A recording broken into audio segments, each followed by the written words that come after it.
मध्य प्रदेश के वित्त मंत्री तरुण भनोट ने कहा कि मध्य प्रदेश के खजाने की स्थिति अच्छी नहीं है।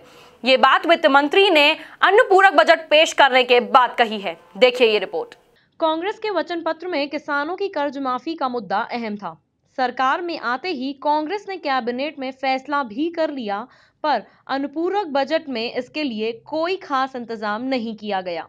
35,000 करोड़ रुपए की जरूरत है और 5,000 करोड़ की व्यवस्था की गई है, जिसे लेकर कमलनाथ कैबिनेट के वित्त मंत्री तरुण भनोट ने कहा कि मध्य प्रदेश के खजाने की हालत संतोषजनक नहीं है।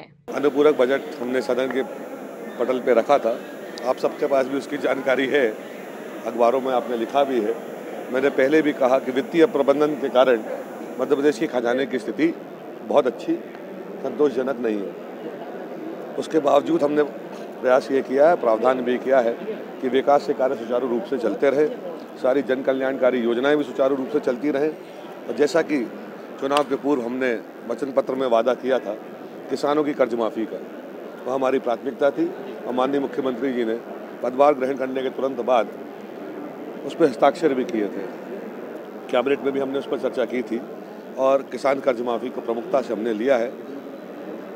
5,000 करोड़ रुपए की राशि का प्रावधान हमने अनुपूरक बजट में किसान कर्ज माफ़ी के लिए किया है। वहीं पूर्व वित्त मंत्री जयंत मलैया के 1,60,000 करोड़ रिजर्व फंड वाले बयान पर तरुण भनोट ने जवाब देते हुए कहा है कि वे ये बता दें कि बजट का पैसा कहां रखा है, तो हम उस पैसे को लेकर सरकार चला लेंगे। कहाँ रखा है पूर्व वित्त मंत्री जी हमें बता दें, और अगर गलती से कह गए और भारतीय जनता पार्टी के नेताओं के पास रखा है तो उसको मध्य प्रदेश के खजाने में तत्काल जमा करा दें, जिससे हम जो कार्य रोक रहे हैं उनको और तेजी से आगे बढ़ा सकें। चर्चा और बात करने में बहुत अंतर है। चर्चा आपने किसी से की होगी, मैंने ऐसी कोई बात नहीं कही। जब हम ये भी मैंने नहीं कहा, जब करेंगे तो आपको या नहीं करेंगे दोनों आपको बताएंगे। गौरतलब है कि विधानसभा में विपक्ष के हंगामे के बीच सरकार ने अनुपूरक बजट तो पेश कर दिया, लेकिन विभिन्न किसान संगठन भी कर्ज माफी में देरी से नाराज हैं।